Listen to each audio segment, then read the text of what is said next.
जी हाँ दोस्तों, आपने बिल्कुल सही पढ़ा थंबनेल में कि अमेज़न रेन फॉरेस्ट जो वर्ल्ड की सबसे बड़ी रेन फॉरेस्ट है, जिसे पृथ्वी का लंग्स भी कहा जाता है, वो अब एटमॉस्फेयर में ऑक्सीजन से ज़्यादा कार्बन डाइऑक्साइड रिलीज़ कर रही है।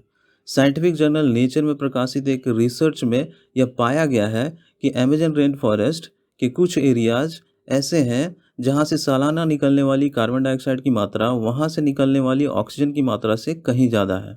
क्या है पूरा मामला? इसके क्या कारण है? कैसे यह स्टडी की गई है, इसके क्या-क्या कॉन्सिक्वेंसेस हो सकते हैं, यह सब हम लोग डिस्कस करने वाले हैं हम इस वीडियो में। और हाँ, इस वीडियो के लास्ट में इस टॉपिक से रिलेटेड जितने भी क्वेश्चंस बन सकते हैं, उसे भी मैं डिस्कस करने वाला हूँ। क्योंकि किसी भी कॉम्पिटिटिव एग्ज़ाम जैसे एसएससी, यूपीएससी, बैंकिंग आदि में जो भी टॉपिक्स न्यूज़ में होते हैं, उन्हीं से रिलेटेड बहुत सारे क्वेश्चंस पूछ लिए जाते हैं। इसलिए किसी भी ट्रेंडिंग टॉपिक को जानने के बाद उससे रिलेटेड क्वेश्चंस को डिस्कस करना बहुत ही ज़रूरी है। तो वीडियो को लास्ट तक देखें, बहुत कुछ है इस वीडियो में एक्सप्लोर करने और जानने को। तो चलिए स्टार्ट करते हैं। इस मैटर को अच्छे से समझने के लिए सबसे पहले मैं अमेज़न रेन फॉरेस्ट का एक ओवरव्यू दे देता हूँ आपके लिए। अमेज़न रेन फॉरेस्ट या फिर अमेज़न जंगल या अमेज़ोनिया एक मॉइस्ट ट्रॉपिकल रेन फॉरेस्ट है, जो साउथ अमेरिका के अमेज़न बेसिन्स के ज़्यादातर हिस्से में फैला हुआ है। अमेज़न बेसिन का कुल क्षेत्रफल 70 लाख किलोमीटर स्क्वायर है, जिसमें 55 लाख किलोमीटर स्क्वायर क्षेत्र में अमेज़न जंगल फैला हुआ है। यह कुल 9 देशों में विस्तृत है, जिसमें ब्राज़ील में यह 60%, पेरू में यह 13%, कोलंबिया में 10% और कुछ मात्रा में यह Bolivia, Ecuador, French Guiana, Suriname और वेनेजुएला जैसे देशों में फैला हुआ है। अमेज़न रेन फॉरेस्ट पृथ्वी पर बचे हुए टोटल रेन फॉरेस्ट का आधा हिस्सा को रिप्रेजेंट करता है। यह दुनिया का सबसे ज़्यादा बायोडाइवर्स ट्रॉपिकल रेन फॉरेस्ट है, जिसमें 390 बिलियन इंडिविजुअल ट्री और 16,000 ट्रीज़ की स्पीसीज पाई जाती है। अमेज़न रेन फॉरेस्ट वर्ल्ड और रीजनल क्लाइमेट को रेगुलेट करने में सबसे क्रूशियल रोल प्ले करता है। अतः क्लाइमेट चेंज की दृष्टि से यह बहुत ही इम्पोर्टेंट क्षेत्र है। दरअसल Brazil national institute for space research के रिसर्चर्स के एक टीम ने अमेज़न रेन फॉरेस्ट के विभिन्न इलाकों में एटमॉस्फेरिक कार्बन डाइऑक्साइड का डेटा कलेक्ट किया। इसके लिए उन्होंने अमेज़न रेन फॉरेस्ट के अलग अलग इलाकों के ऊपर से 590 उड़ानें भरी और CO2 के लेवल्स को रिकॉर्ड किया। यह स्टडी 2010 से 2018 के बीच 9 वर्षों के डेटा के आधार पर की गई है। इस स्टडी में उन्होंने पूरे अमेज़न क्षेत्र को 4 क्षेत्रों में बांटा: north west, north east, south west और साउथ ईस्ट, जैसा कि आप इस इमेज में देख सकते हैं। स्टडी में इन इलाकों में कार्बन डाइऑक्साइड के लेवल के डेटा के आधार पर बनाए गए इस ग्राफ को इस इमेज में दिखाया गया है। इस ग्राफ में नेट बायोम एक्सचेंज NBE, यहाँ पर amount of carbon dioxide absorb by the forest for photosynthesis और amount of carbon dioxide produced by the decaying matter, यानी कि कितनी कार्बन डाइऑक्साइड प्लांट के द्वारा फोटोसिंथेसिस प्रक्रिया में अब्जॉर्ब हो रही है और कितनी कार्बन डाइऑक्साइड फॉरेस्ट में डेड प्लांट और एनिमल्स के सड़ने गलने से एटमॉस्फेयर में रिलीज हो रही है, इसके बीच के संबंध को बताती है। यहाँ पर NBE का निगेटिव वैल्यू दिखाता है कि फॉरेस्ट अभी भी ज़्यादा CO2 एब्जॉर्ब कर रहा है तथा कम CO2 रिलीज कर रहा है, यानी कि यह एक कार्बन सिंक का काम कर रही है। ग्राफ में फायर दिखा रही है, फॉरेस्ट फायर की वजह से एवरेज कितनी कार्बन डाइऑक्साइड रिलीज हो रही है। अगर हम इन क्षेत्रों के NBE वैल्यू को देखें तो 3 क्षेत्रों नॉर्थ वेस्ट, साउथ वेस्ट तथा नॉर्थ ईस्ट के NBE वैल्यू निगेटिव है, यानी कि ये क्षेत्र अभी भी एक वीक कार्बन सिंक का काम कर रहे हैं। लेकिन चौथे क्षेत्र साउथ ईस्टर्न की ओर गौर करें तो इस क्षेत्र का NBE वैल्यू पॉजिटिव है, यानी कि यह क्षेत्र एक कार्बन सोर्स का काम कर रहा है तथा अधिक कार्बन डाइऑक्साइड एमिट कर रहा है। रिसर्चर्स ने पाया कि अमेज़न रेन फॉरेस्ट हर साल 410 million metric ton carbon dioxide atmosphere में छोड़ रही है तथा 120 million metric ton carbon absorb कर रही है, यानी कि यह 290 million metric ton carbon dioxide का नेट एमिशन कर रही है। अतः अमेज़न रेन फॉरेस्ट की कार्बन डाइऑक्साइड एब्जॉर्ब करने की क्षमता कम हो रही है और यह एक कार्बन डाइऑक्साइड के सोर्स के रूप में काम कर रही है। यह हमारे इकोसिस्टम को काफ़ी डिस्टर्ब कर सकती है तथा यह क्लाइमेट चेंज के अगेंस्ट हमारी फाइट के लिए भी बड़ा सेटबैक साबित हो सकता है।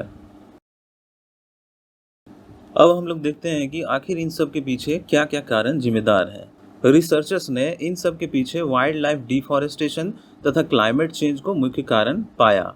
ह्यूमंस एक्टिविटीज जैसे फार्मर तथा लैंड डेवलपर्स के द्वारा लगाई गई आग सबसे कॉमन कॉज इन सब के पीछे पाए गए। बड़े पैमाने पर डिफॉरेस्टेशन की वजह से CO2 एब्जॉर्ब करने तथा O2 रिलीज करने के लिए ट्रीज की संख्या लगातार डिक्रीज कर रही है। इस वजह से हेविली डिफॉरेस्टेड एरिया में हमें एक टेरिबल फीडबैक लूप जैसी घटना देखने को मिल रही है। इस प्रक्रिया में हो यह रहा है कि कम ट्रीज का मतलब है कि वे कम मॉइस्चर एयर में रिलीज करेंगे। कम मॉइस्चर की वजह से फॉरेस्ट के ऊपर का एयर ज़्यादा ड्राई तथा हॉटर हो जाती है। इससे फॉरेस्ट फायर मोर इजीली फैलती है। अल्टीमेटली इससे और भी ट्रीज डिस्ट्रॉय हो जाते हैं। साथ ही जब ये डिस्ट्रॉयड ट्रीज डिकम्पोज होते हैं तो भी वो स्टोर्ड कार्बन को रिलीज करते हैं। इस घटना की वजह से लगातार कार्बन डाइऑक्साइड लेवल फॉरेस्ट के एटमॉस्फेयर में बढ़ते रहती है, जिससे यह और भी अधिक गर्म होती है तथा फ्रीक्वेंट फॉरेस्ट फायर्स का कारण बनती है। यह साइकिल चलता रहता है। इसी वजह से रिसेंट कुछ वर्षों में अमेजन रेन फॉरेस्ट में लगने वाले वाइल्ड फायर्स में काफ़ी इंक्रीज हमें देखने को मिल रही है। अब हम लोग बात करते हैं सॉल्यूशंस की। कैसे अमेजन के कार्बन सिंक रोल को हम रिस्टोर कर सकते हैं। इसके लिए सबसे पहले हमें फॉरेस्ट फायर्स को एंड करना पड़ेगा और तब फीडबैक लूप को रोकना होगा। और यह सब थियोरेटिकली संभव है, लेकिन यह सब तुरंत नहीं होगा। एंड इसमें एक मेजर पॉलिटिकल हर्डल भी है। पॉलिटिकल हर्डल की बात करें तो जब से ब्राज़ील में far right politician Jair Bolsonaro वहाँ के प्रेसिडेंट बने हैं, तब से ब्राज़ील के इलाके वाले अमेजन फॉरेस्ट में डिफॉरेस्टेशन काफ़ी तेज़ी से बढ़ा है, क्योंकि उन्होंने इलीगल फायर्स को रोकने वाली एजेंसी के बजट्स तथा पावर को कम कर दिया है। और साथ ही वो ऐसे लॉज लेकर आए हैं जो लोगों को अमेजन फॉरेस्ट को क्लीन करके लैंड डेवलप करने पर जोर देते हैं। आप यहाँ पर कुछ न्यूज़ आर्टिकल को देख सकते हैं जो इनकी अमेजन फॉरेस्ट की पॉलिसी और इसके रिजल्ट को दिखाती है। अगर जायर बोल्सोनारो अक्टूबर 2022 के इलेक्शंस में दोबारा जीतते हैं और अपनी करंट सेट ऑफ पॉलिसीज़ को कंटिन्यूज रखते हैं, तो साइंटिस्ट का मानना है कि 2026 तक उनके पावर में रहने तक अमेजन फॉरेस्ट का एक बड़ा हिस्सा हम खो देंगे। और यदि वे हारते हैं तो भी जो नई गवर्नमेंट वहाँ बनेगी उनके लिए चीज़ें रिस्टोर करना एक डिफ़िकल्ट टास्क होने वाला है, क्योंकि ऑलरेडी बहुत ही डिफॉरेस्टेशन और डिस्ट्रक्शन की जा चुकी है। नई गवर्नमेंट को इन्फोर्समेंट एजेंसी को मजबूत बनाना होगा। इलीगल फायर्स के अगेंस्ट पेनल्टीज़ को स्ट्रॉन्ग करना पड़ेगा। साथ ही अमेजन में रहने वाले इंडिजीनियस कम्युनिटीज़ जो अभी भी फॉरेस्ट को प्रोटेक्ट करने में लगे हुए हैं, उन्हें सपोर्ट करना होगा।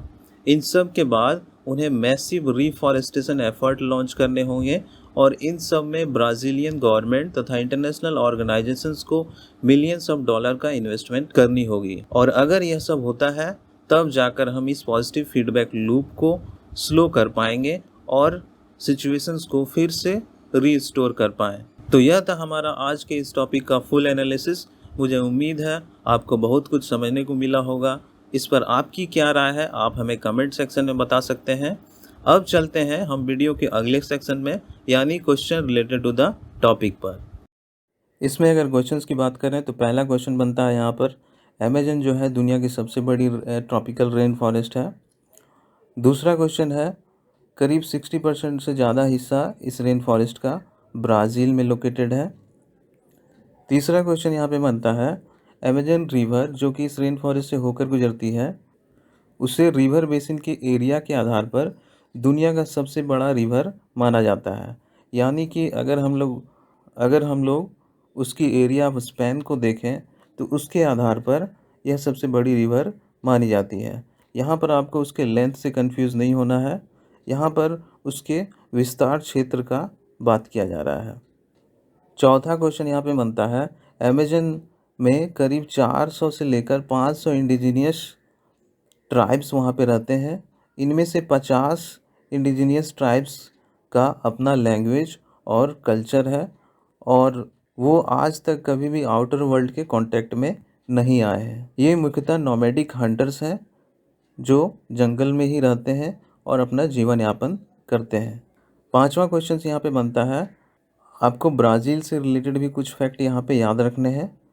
ब्राज़ील का कैपिटल जो है ब्राज़ीलिया है और वहाँ के करंट प्रेसिडेंट जेयर बोल्सोनारो है। जैसा कि आपको मालूम है, Amazon rain forest south America में लोकेटेड है, तो इस वजह से साउथ अमेरिका से रिलेटेड भी कुछ फैक्ट आपको याद रखने हैं जो प्रायः एग्जाम में पूछे जाते हैं। क्वेश्चन नंबर 6 यहाँ पर है, in South America the grassland are also called savanna. तो साउथ अमेरिका में ग्रास लैंड्स को सवाना कहा जाता है। यह भी बहुत ही बार पूछा गया एग्जाम्स में। साउथ अमेरिका में रेन फॉरेस्ट को वहाँ की रीजनल भाषा में सिल्वासा कहा जाता है। In Amazon rainforest world lightest wood balsa is found. मतलब दुनिया की सबसे लाइटेस्ट लकड़ी जो होती है उसे वाल्सा कहते हैं, जो वहाँ पे पाई जाती है। क्वेश्चन नंबर 9 बनता है, एंडीज माउंटेन रेंज जो कि साउथ अमेरिका में लोकेटेड है, उसे दुनिया की सबसे लंबी माउंटेन रेंज माना जाता है, तो ये भी आपको याद रखना है। क्वेश्चन नंबर 10 यहाँ पे बनता है, slope of the Andes mountain are called Montana.